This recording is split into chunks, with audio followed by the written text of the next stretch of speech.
Goeiedag julle en welkom by nog 'n episode van Pad Langs. Hallo pappa, welkom.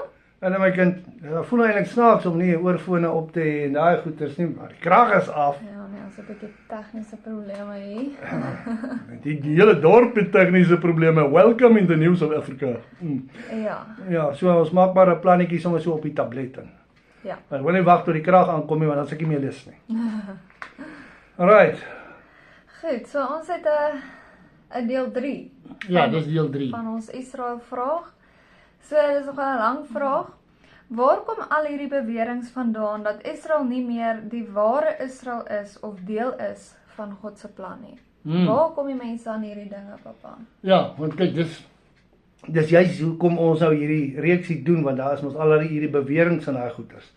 So ons het nou deel 1 gedoen, en deel 2 gedoen. Deel 1 was die Hebreër, Israeliet, Jood, daai deel. Ja. Deel 2 het vir jou gewys dat die 10 stamme nie verlore geraak het nie, maar dat hulle nog daar is. Kyk, daar's baie ouens weg en dood en missing en al daai goeters, maar die stam het nie verlore gegaan nie. Ja. Right. So, en dan maar die ding is nou, waar kom dit nou vandaan? En dan volgende keer kan ons dalk nog bespreek, kan ons hierdie beweringe bespreek in daai goeters. Right, maar nou net die vraag, waar kom al hierdie dinge dan nou vandaan? Ons het dit duidelik laas keer goed weer lê. Ja. Ja. Gaan we na 2 Konings 17 toe, vers 6 en 18 en 23. 2 Konings 17 vers 6. In die 9de jaar van Hosea het die koning van Assirië Samaria ingeneem en Israel in ballingskap weggevoer na Assirië en hulle laat woon in Halag en aan die Habor, die rivier van Gosan en in die stede van Medië. Vers 18. So het die Here dan baie toornig op Israel geword, sodat hy hulle van sy aangesig verwyder het. Niks het oorgebly nie, as net die stam van Juda alleen. Vers 23. Totdat die Here Israel van sy aangesig verwyder het, soos hy gespreek het deur al sy diensknegte, die profete, en Israel is in ballingskap uit sy land weggevoer na Assirië tot vandag toe. Right, die eerste vers 6 en vers 23 het jy die woorde weggevoer gehoor. Right. En dan vers 18 sê net Juda het oorgebly, maar soos ons gewys het, dit was nie net Juda gewees nie, daar was ander ouens ook nog daarin. Maar hy bedoel net die suidelike halfrond, die suidelike koninkryk het oorgebly. Eintlik dis wat die vers vir jou probeer sê. Juda het oorgebly. Ja. Juda was mos die suidelike koninkryk en die noordelike koninkryk is weggevoer. Ja. So mense moet nou verstaan wat daar staan, wat die skrywer bedoel het, want wat die skrywer daar geskryf het die volgende ou in elk geval verstaan in sy tyd. Ja. Jy verstaan? Hy het geweet wat aangaan daai tyd. Ja. Goed. So, hoekom ek nou hierdie versie vir jou gee? Dis die enigste versies wat jy nou vandag gaan lees. So vandag hier baie werk nie. Is want dit is daar waar die probleme ingekom het. Ja. Daai weggevoer. Right. Die teks sê weggevoer. Duidelik, jy het dit 2 keer gelees, né? Nie verlore nie. Ja. Die stamme het nooit verlore geraak nie. Hulle is weggevoer. En onthou later, het Nebukadneser Juda ook weggevoer, maar het nie verlore geraak nie. Right. Verlore kom nie in die Bybel voor in hierdie konteks nie. Glad nie, nêrens nie. Nêrens sal jy lees dat een of ander stam verlore geraak het in die Bybel nie. Right? Dit is 'n latere interpretasie. En nou wat gebeur is, daartoe 'n debat ontstaan in die 1-2 eeu na Christus oor die interpretasie van hierdie ding. En die verkeerde interpretasie van hierdie vers. Right? En dit was 'n geweldige debat en dit is opgeskryf vandag en dis waar die probleem begin het. Daar het die eerste probleme begin van mense wat toe later allerlei beweringe gemaak het vanuit daardie debat wat gevoer is. Ja. Alright. En toe kom daar 'n beweging wat ons noem die British Israelism beweging in Engeland. Right? En dit is daar uit die British Israelism beweging waar hierdie verlore stam ding toe eintlik sy ontstaan gehad het. Right. So en dis van hulle af, van hulle beweging af, waar die meeste sosiale media stories gaan haal word. Dit is die oorsprong daar by die British Israelism beweging. Right. En toe hardloop hulle met hierdie ding. Sosiale media, weet jy, is 'n ander ding, né? So die British Israelism beweging was die ontstaan van die moderne sosiale media teorie dat die stamme verlore gegaan het. Nou, wat was die British Israelism beweging? Ons gaan eers terug. Ons gaan terug na 1649 toe. 1649. Dis lang terug. Dis lang terug, want ek praat van die Statenvertaling. Die Nederlandse Statenvertaling is in 1637 vertaal, die King James 1612. So, dit is nie baie lank na dit nie, né? 1649, so, mense het nog nie baie Bybel gehad en daai goed nie. Right. Was daar 'n man, 'n Engelse politikus, met die naam van John Sadler. Right? En hierdie politikus, hoor mooi, hy's 'n politikus. Jy kan nie 'n politikus vertrou nie. Right. Maar hierdie politikus was die eerste ou wat toe die bewering gemaak het. En hy het beweer dat die Engelse moontlik van Israel afstam. Okay. So dit was een van 'n politieke storie van hom, maar daar het dit begin. En die British Israelism beweging het begin. Right. En hierdie politikus in 1649 het begin met, okay, eintlik is die Britte afstammelinge van Israel. Ja. Right. En toe kom 'n volgende ou, 'n skrywer. Nee, 'n skrywer. Nee. Ons was nou by die politikus, pas op vir politikuste. Toe kom die profeet. Hierdie ou was 'n profeet gewees. Okay. Sy naam was Richard Brothers. Right? Hy het gelewe in 1757 tot 1824. Right? So dis omtrent al 100 jaar na hierdie politikus.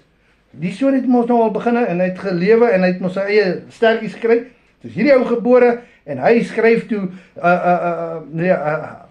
hy is toe 'n Engelse profeet. Hy het homself genoem Prins van die Hebreërs. So hy het gedink hy's iets. Right? Hierdie profeet. Right? Hy het homself Prins van die Hebreërs genoem. En hy het toe beweer dat die Britte die 10 verlore stamme is. Okay.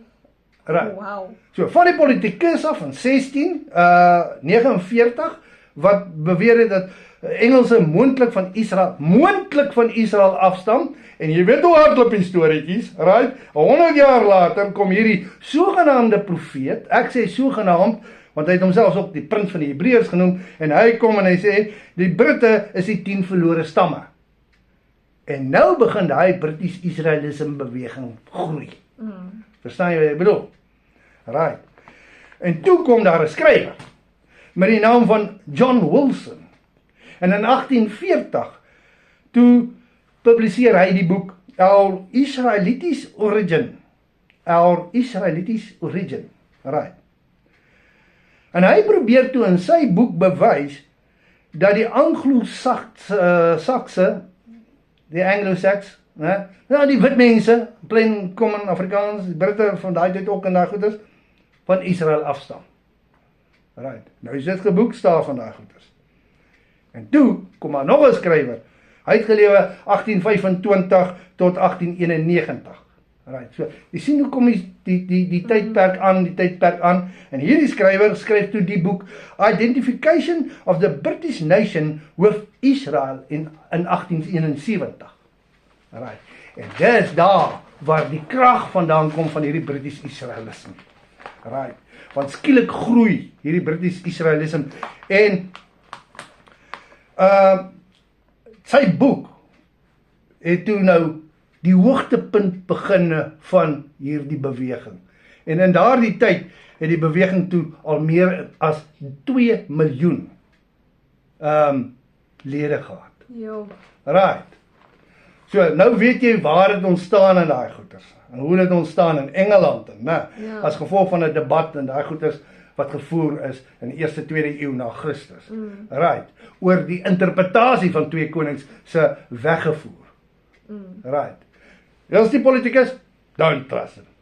Toe hierdie profeet, Pas op vir profeet. ja, daar's ware profete, maar en jy weet tussen 'n politikus en 'n profeet, né?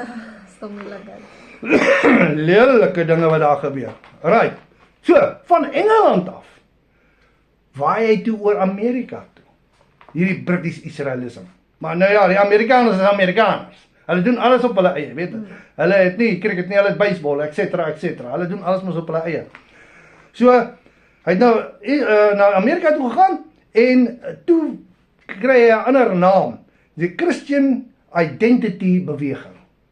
Maar dit is dieselfde storieetjie, die Christian Identity beweging geword, maar hy was rassisties gelaai, papa. Vol rassistiese ideologie. Dit was rassisties geweest. Right. Hulle het nou weer beweer, die wit Amerikaners die ware Israel is. Ons het so 'n groepie hier in Suid-Afrika wat ook dink hulle is 'n verlore stam van Israel, maar ek wil nou nie in ons Afrikaanse mense ingaan aan daai goeters nie. So ek bly nou oor see. So hulle het toe nou beweer dat die wit Amerikaners beskou word as die ware Israeliete. En hulle het Jode aktief vervolg, want hierdie ouens was baie rassisties geweest. En in die 20ste eeu het daar 'n direkte verband toe getrek kon word van hierdie Christian Identity beweging, wat gekom het uit die British Israelism uit, het daar toe 'n direkte verband gekom tussen hulle en white supremacy groups. Okay. Jy het al gehoor van white supremacy groups. Baie keer dan flieks op, hierdie ouens wat daar in die bosse wegkruip en Amerika wil uitgaan, die regering wil uithaal en alles en almal behalwe hulle self haat. Right. So, toe kom daai ideologie en hy raak toe nou deel van hulle leerstellings. En daai goeders. Nou as 'n teenreaksie op hierdie gebeure, né, in Amerika, ontstaan daar toe die Hebrew Israelite movement onder die swart Amerikaners. Ja. Stories kan hardloop, sussie. Ja. Right. Raak dit erger. Raak net erger. So ons het nou van Brittanje af die Britse, het ons nou hierdie Christian Identity beweging wat witte Amerikaners is.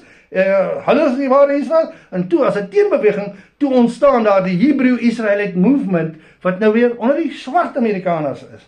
En daar was 'n prediker, F.S. Cherry. In 1886 was hy 'n swart prediker in Philadelphia, né? En hy het vir sy volgelinge gesê, vir sy kerk, né, het hy geleer dat swart Amerikaners, né, die ware Israeliete is. Right, daar begin dit nou onder hulle. Hulle ook, ons is die ware Israel. So is nou al baie plekke waar die ware Israel is. Jy verstaan? En onder hulle, is daar toe later William Saunders Crowdy. Right? In 1896 was hy 'n stigter van Church of God, is 'n kerkgroep, Church of God, en Saints of Christ. Right. Okay. En hulle leerstelling was streng die Hebrew Israelite ding geweest. Hulle was streng Hebrew Israelite gemeentes.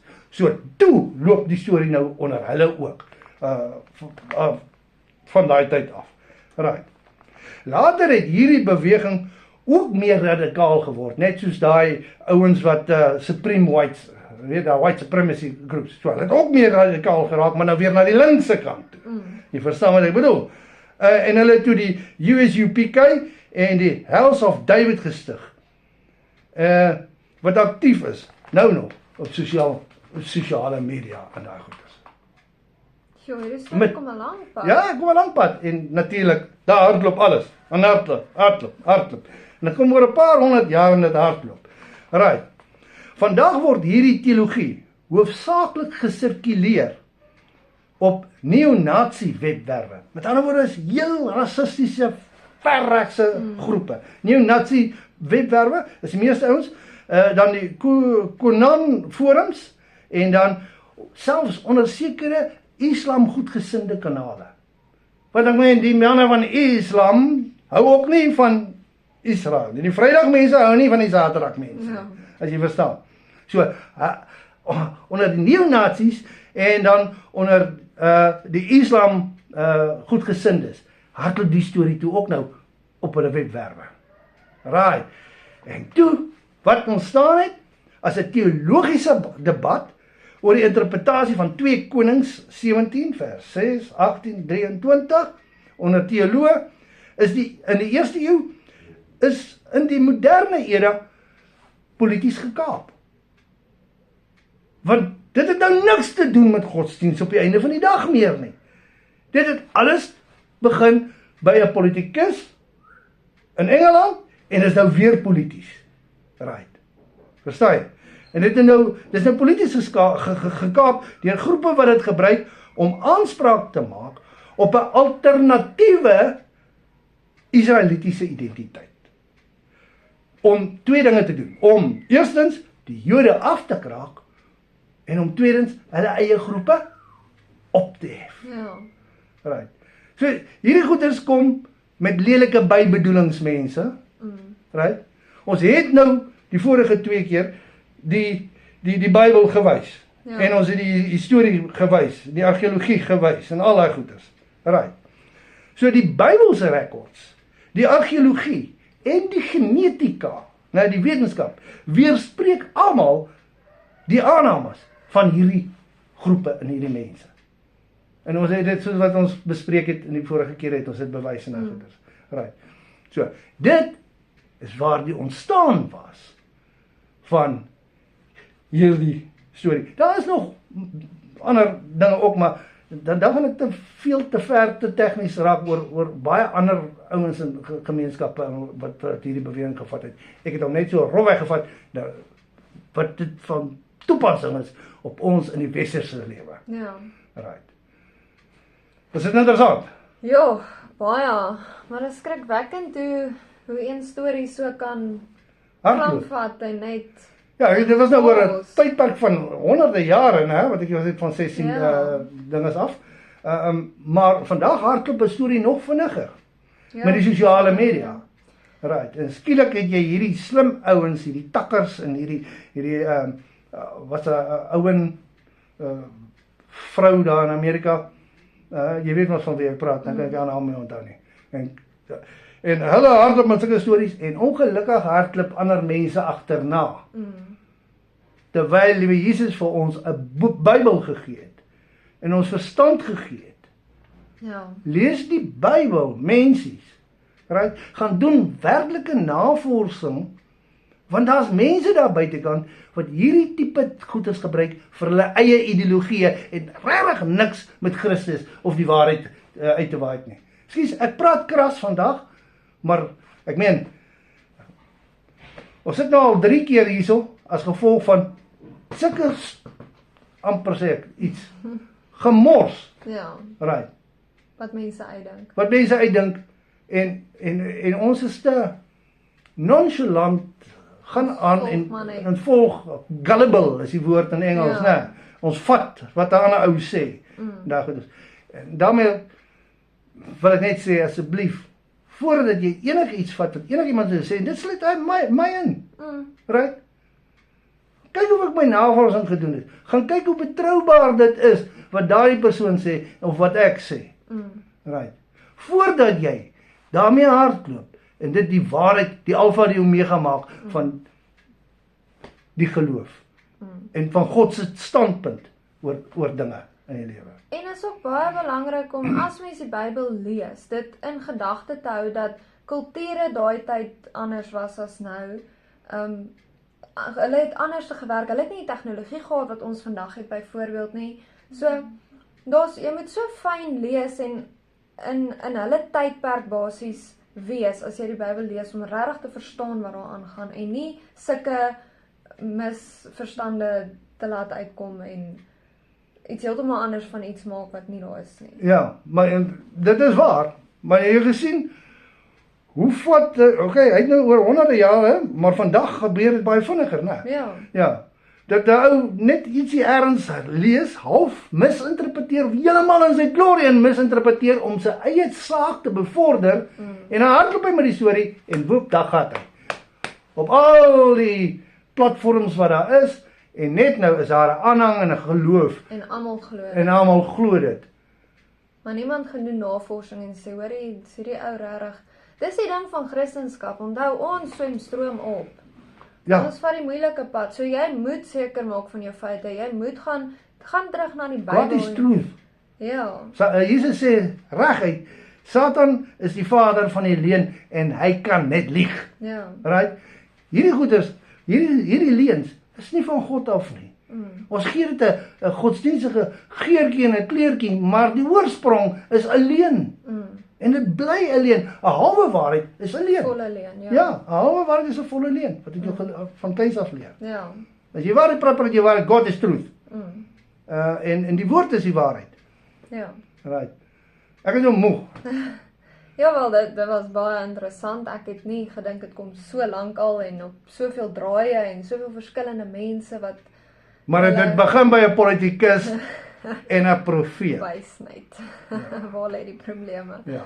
Ja, maar ek hoop julle het verder 'n baie lekker Moedersdag saam met julle moeders. Ek ruik my ma se kos, so ek is honger. Gelukkig het ons gas toe.